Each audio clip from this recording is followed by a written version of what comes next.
today we're going to look at process Payrun. So we'll click on process Payrun, and we're then with the option to select the mode we want. So the default is quick select, which is the current Payrun. On the drop down there I can go to historical Payruns, and then I can select historical weeks, or I can use the calendar select to select the week I want. I'll just select the current one just to keep it simple. The Payrun I want to use, whether I want all supervisors or just filter it via specific supervisor, and I want the report done in employee name, but I can change that order to any of those, and the current pay week that we're looking at. Once I've got those filters correct, I would then go process timesheets. Now that will then bring in the first employee and all the clockings associated with it. And here we can see across the top we have this first employee, and he's one of two.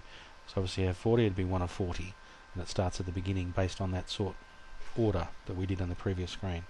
Now across the top with our menus here, we can go back to the previous menu, we can go back to a previous employee, we can go to the next employee in the list, we can call up a list of employees and select just a specific one to look at. We can do a group authorize of those days. I'll come back to that one in a minute. We've got employee notes, which will bring up a field that you key in when you put the employee details in, if there's something specific about that employee that you want to see. Create the spreadsheet. I'll come back to that one once we've got some posted data.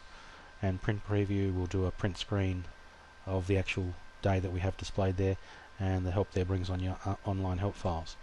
Then looking at each of the days, we can see we've got it listed from Monday through to Sunday.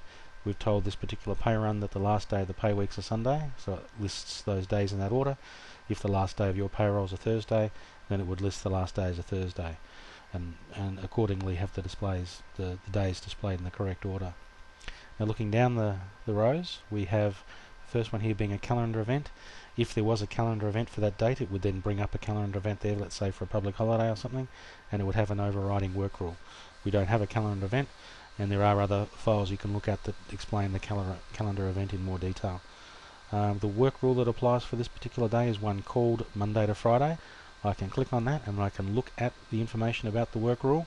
I'm meant to start at 7 and finish at 4 with appropriate roundings, the automatic break rule, 5 hours for a half an hour break, and how the time is broken up. And as I say, there's a separate file you can look at that goes into work rules in more detail. So in this screen you can look at the work rule, but you can't change any of the settings in it. If you want to change something, you need to go into the work rule, make your changes, and then come back into the processing screen. You can, however, assign a different work rule for this particular day if that's what you want to do, and you've got other selections there to make, and then it will look at the times and break it up based on that work rule. I'll leave it on Monday to Friday for the moment. Next one you can see is where we have a clock in time of 6:30 in the morning, clocked out at 14:01.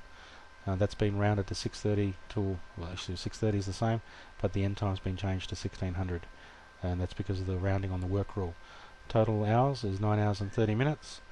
There's a half an hour break, payable hours being 9 hours. Nothing's left unassigned because all that time has flowed through to ordinary time and time and a half. Now that's what's suggested. You can change it. You could give more time to time and a half just by clicking on that box and overriding it. You could add some double time if you wanted to, and you could also add an allowance if you wanted to. You might want to give them one dinner allowance. As soon as you make a change, it changes that day to be a manual work rule because you've made a change to it, which is fine. And then authorizing it, you just click on the top and it will authorize that Monday, and that's what gets saved. You can authorize the Tuesday, or you can do a group authorizing of any days that are validated. Before I do that, I'll just quickly show you what's happened on the Saturday. That has a different work rule called weekend, and if we have a look at that, you can see they're meant to start at 7 o'clock and finish at 12 in the afternoon, and all their time gets put off to time and a half. So if we go back here, you can see that that 12:10 clocking's been rounded to 12 o'clock, total of 5 hours, and that 5 hours has gone through to time and a half.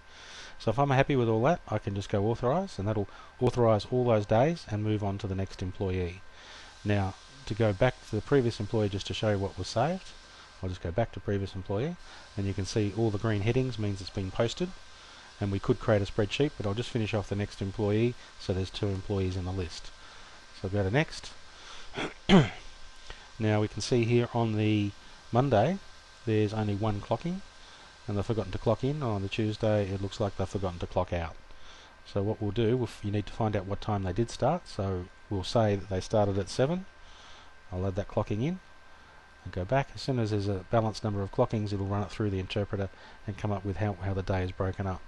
Similarly on the Tuesday, I'll add in a clock out time, being 1600. Okay, and go back, then it breaks down the days. And the rest of those 2 days are fine, and I know on my little note here says that on Friday he was away sick, so I'll add in 7.6 hours into sick leave for that day. Now there's no clockings, which is fine, it's still assigning 7.6 hours off to a thing called sick leave, which will get exported out into your payroll. So I can individually post all those, or I can just do a group posting for that week, and if there was another employee it would have moved on to the next employee, but because that was the last one it stays on there and still displays them all as being posted. Okay, so I can then go back to the previous ones as well. Once I'm happy with that, I'll go and create the spreadsheet, and the spreadsheet gives me 2 total tabs here. First one being listed by payroll number, card number, employee name, who the supervisor is, the hours worked, an estimated pay cost, which is calculated by the number of hours multiplied by the cost per time type. It is an estimated pay cost. You can choose not to use it, and you can turn it off in the settings screen if you don't want to. Ordinary time, time and a half, double time, and sick leave, and there was also a dinner allowance, and then the appropriate totals under each one. Then the employee details tab gives you that same information, but it gives you the breakdown for individual days across that employee with the totals and how it's broken up. Alright, then you have individual tabs for each employee.